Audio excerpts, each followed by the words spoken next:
Sophia has been hiding in plain sight, and after episode 7, I don't think the question is if she gets exposed anymore. The real question is who sees through her first. Because right now, Sophia isn't just surviving in this town, she's controlling it. She's inside their homes, inside their plans, inside their minds. Every move Boyd makes, every secret meeting, every desperate attempt to escape, Sophia is already one step ahead. But episode 7 changed everything. Because for the first time, 3 people are now dangerously close to the truth. And my answer about who exposes her? It completely changed. Up until now, I was sure Sarah would be the first one to figure it out. It made perfect sense. She hears the voices. She feels when something dark is near. And Sophia moving into her house wasn't random. That choice mattered. But after episode 7, something happened that shifted the entire board. A new piece appeared. A piece that changes how this whole story could unfold. And now I think the show has been setting up someone else from the beginning. Before we break down who exposes Sophia first, we need to understand why Sophia is even harder to stop now than she was before. Because what makes Sophia terrifying isn't just that she's evil. It's that she understands everyone in this town better than they understand themselves. Think about everything she's done since arriving. She came into town like a victim. Scared. Quiet. Harmless. That was the perfect disguise. Nobody questioned her because the town always brings in broken people. People running from something. Sophia fit the patterns so perfectly that everyone accepted her immediately. But behind that innocent face, she was already moving pieces. She chose Sarah's house. Not Colony House. Not the diner. Sarah. That wasn't random. Sophia knew Sarah was isolated. She knew Sarah was unstable in the eyes of the town. If anything happened, if Sarah accused her of something, nobody would listen. That gave Sophia the safest place possible to operate. And then came the voices. That's the first major clue. The second Sophia moved in, Sarah started hearing them again. Not days later. Not slowly. Immediately. That tells us something huge. Sophia isn't connected to the voices. She controls them. And if that's true, it means Sophia isn't just another monster. She's something higher. Something older. Episode 4 made that clear when Sophia whispered beside Sarah, and the voices returned like a switch being flipped. That moment changed everything. Because Sophia wasn't attacking Sarah physically. She was testing her. She wanted to know if Sarah could still be controlled. And then she pushed it further. The diner scene looked meaningless at first. Pour water. Drink it. Pour it back. But it wasn't about the water. It was about obedience. Sophia needed proof that fear still worked. And it did. That means Sarah is vulnerable. But Sarah isn't the only one. Sophia touched Mari and triggered visions. She poisoned Henry and forced hallucinations. She revived Roger's corpse and sent him into Colony House. That's what episode 7 proved. Sophia isn't experimenting anymore. She's escalating. And that escalation tells us one thing. She's running out of time. Villains only move this fast when they know the walls are closing in. That's why someone is getting close. The question is who? At first, Sarah felt like the obvious answer. She has the connection. She feels the darkness. She lives beside Sophia every day. And if you watch her carefully, Sarah already knows something is wrong. Look at her face every time Sophia speaks. It's not fear anymore. It's recognition. Like part of her remembers something her mind hasn't caught up to yet. That matters. Because Sarah knows what manipulation feels like. She knows how the town lies. She knows evil doesn't always look evil. But here's the problem. Sarah has no credibility. And Sophia knows it. That's why she chose her. Even if Sarah stands in front of Boyd and says Sophia is the monster, who believes her? The woman who once tried to kill Ethan? The woman everyone still watches carefully? Sophia built that trap perfectly. Sarah may be the first to suspect. But suspicion isn't enough. To expose Sophia, you need proof. And after episode 7, someone else may have just found it. Someone who understands patterns. Someone who has seen this cycle before. Someone the town has underestimated for years. Victor. And what he found in episode 7 might be the most important clue in the entire season. Because the bag of teeth wasn't random. It never was. And once you connect that to Sophia, the whole disguise starts to crack. Victor is the one I keep coming back to because episode 7 gave him something no one else has right now, physical evidence. And in a town where visions can be questioned, voices can be dismissed, and memories can be buried, physical evidence changes everything. That bag of teeth inside the old car wasn't just another creepy detail. This show does not waste details like that. Think about it. Victor went looking for the original car tied to the man in yellow. Not because he fully understood why, but because deep down he felt the pattern repeating. That instinct matters. Victor has lived through this cycle longer than anyone. He remembers things nobody else does. He carries pieces of the past that the town has tried to bury. And when he opened that glove compartment and found those teeth, his reaction wasn't confusion. It was fear. Real fear. The kind of fear that comes from recognition. That tells me Victor has seen this before. Now connect that to Sophia. After killing the pastor, Sophia kept his tooth. At first, it looked like a disturbing habit. A trophy maybe. But now? It feels much bigger than that. It feels ritualistic. Like the same instinct repeating through different forms. The old man in yellow collected teeth. Sophia collects teeth. Different body. Same entity. That's the connection Victor is holding in his hands right now without fully saying it out loud. And if Victor makes that connection, everything changes. Because Victor isn't like Sarah. People may think he's strange, but they listen when it matters. Especially Boyd. Especially Tabitha. And especially Ethan. That's important because Ethan might actually be the key to unlocking Victor's truth. Look at Victor's entire arc this season. He's terrified, but focused on Ethan. Every warning, every panic, every drawing, it all keeps circling back to Ethan. Victor sees himself in Ethan. A boy caught inside the same nightmare. A boy standing at the start of a cycle Victor already survived. That's why his fear feels different now. He's not just scared for himself. He's scared for Ethan becoming him. And that fear could finally force Victor to speak. That's the part that matters most. Victor has spent 40 years surviving by staying silent. Silence kept him alive. Silence kept the memories buried. But protecting Ethan may require the exact opposite. It may require Victor finally saying the truth out loud.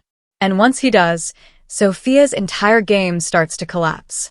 Because Sophia's greatest weapon isn't her power. It's secrecy. The moment the town knows what she is, she loses access. She loses meetings. She loses trust. She loses information. Every smile becomes suspicious. Every word becomes dangerous. And that changes the war. But there's another player we can't ignore. Julie. And this is where things get even more dangerous. Because Julie may not have evidence, but she has something even stronger. Memory. Not her own memory. The town's memory. That story-walking ability keeps putting her in places she shouldn't be. Places tied to past cycles. Past massacres. Past truths. And episode 4 proved something massive. Julie saw the man in yellow in his real form. Not disguised. Not hidden. His real face. That means Julie has already seen what Sophia truly is. She just doesn't know it yet. That's the terrifying part. The answer may already be in her head. She just hasn't connected it. And if she does, everything explodes. Because unlike Victor, Julie doesn't need clues. She needs one moment. One look at Sophia. One flash of memory. One connection. And suddenly she knows. That's why Julie is dangerous to Sophia in a completely different way. Victor is the slow burn. Julie is instant ignition. And if both of them start figuring it out at the same time, Sophia may lose control faster than she planned. But there's one detail from episode 7 nobody is talking about. And I think it proves Sophia knows Victor is the biggest threat. Because if you pay attention carefully, Sophia has been watching Victor too. That's the part that changed my answer after episode 7. Before this, I thought Sophia was simply playing the town. Moving from house to house, gathering secrets, testing people, setting traps. But now it feels more personal than that. More targeted. Because if Sophia really is the man in yellow, then she knows exactly who Victor is. And that changes everything. Victor isn't just another survivor. He's the only living witness to the last full cycle. He's the one person who saw what happened when this thing walked through town before. He's the one person who remembers the blood, the bodies, and the truth behind the smile. And if Sophia knows that, then she also knows Victor is the biggest risk. Go back and look at how little direct contact they've had. That's not accidental. Sophia has been around everyone. Boyd, Sarah, Henry, Mari, Kenny. But with Victor, almost nothing. That absence matters. It feels deliberate. Like Sophia is avoiding the one person who could look at her and see through the mask. And if that's true, then Sophia is scared. Not of Boyd.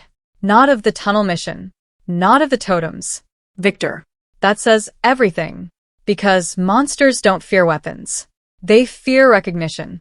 The second someone truly sees what they are, the illusion starts dying.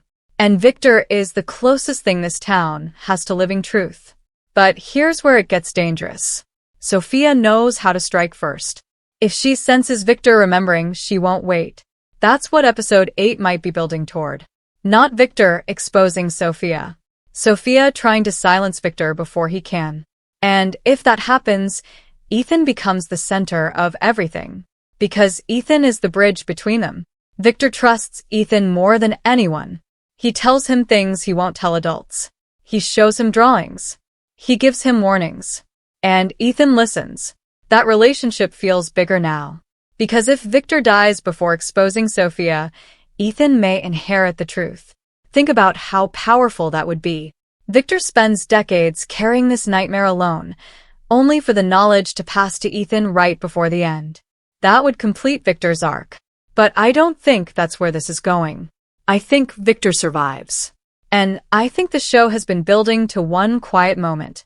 Not a huge battle. Not a dramatic speech. Just a look. Victor sees Sophia. Sophia sees Victor looking. And both of them understand, in that single second, that the game is over. That's how this show works. The scariest moments are never loud. They're silent. And that silence is what I think we're heading toward. Sarah will feel it first. Julie may confirm it later. But Victor is the one who breaks it open. That's my final answer. Not because he's the strongest. Not because he's the smartest. But because he's the only one holding all the pieces. The face. The pattern. The teeth. The memory. The fear. And now, finally, the reason to act. Sophia came into town thinking everyone here was blind. But Victor has seen this darkness before. He survived it once.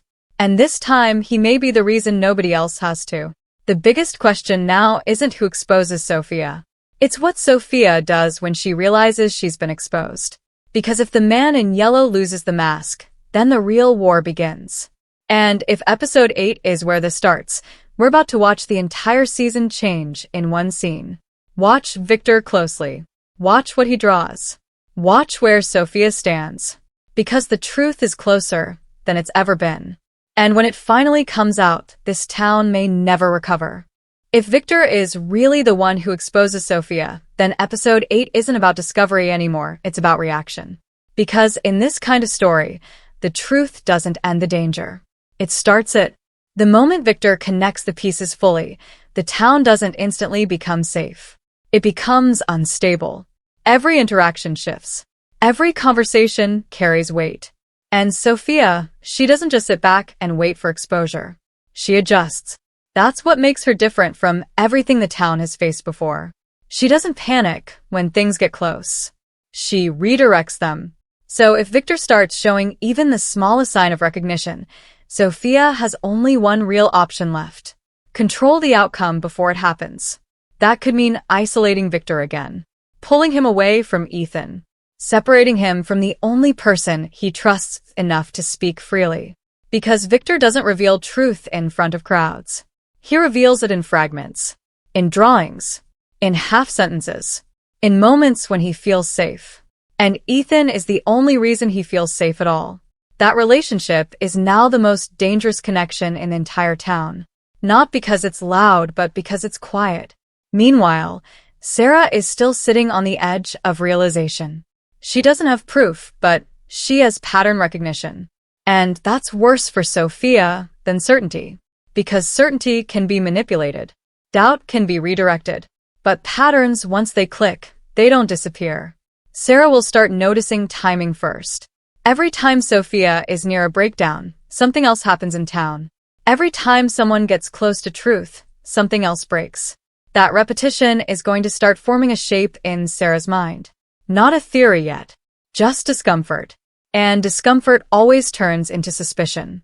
Julie, on the other hand, is already halfway out of the puzzle and doesn't even know it. She has seen the man in yellow's face, but her memory is fragmented by the nature of storywalking. The danger with Julie isn't that she won't understand the truth, it's that she won't understand when she understands it. Her realizations don't arrive in order. They arrive in flashes. And one of those flashes is going to line up with Sophia being in the wrong place at the wrong time. That's the trigger point. That's when three separate threads stop being separate. Victor's memory, Sarah's suspicion, Julie's vision, all of them pointing toward the same face, Sophia. And once that alignment happens, the disguise stops working. Because deception only survives when it's fragmented. When every person knows a different version of reality. But when those versions merge, the illusion collapses instantly. That's why episode 8 feels like a turning point. Not because everything gets revealed at once, but because too many people are getting close at the same time. And Sophia can't control all of them forever. Victor is the slow pressure building under the surface. Sarah is the emotional instability in the system. Julie is the unpredictable force that breaks logic entirely. And Boyd is still the wild card in the middle of all of it, trying to hold a collapsing town together without realizing the foundation is already gone. So the real question isn't just who exposes Sophia first. It's whether she lets it happen in a controlled way or whether it explodes all at once. Because the moment Victor speaks, even once, even partially, everything changes. And if he says the wrong thing to the wrong person at the wrong time, Sophia won't just be exposed. She'll be forced to react. And that reaction may be the first time the town sees what she actually is without the mask at all. Not a visitor, not a victim, but something that has been here long before any of them arrived. Waiting, watching, and learning exactly how to break them one by one. Episode 8 isn't just another episode anymore. It's the start of the collapse.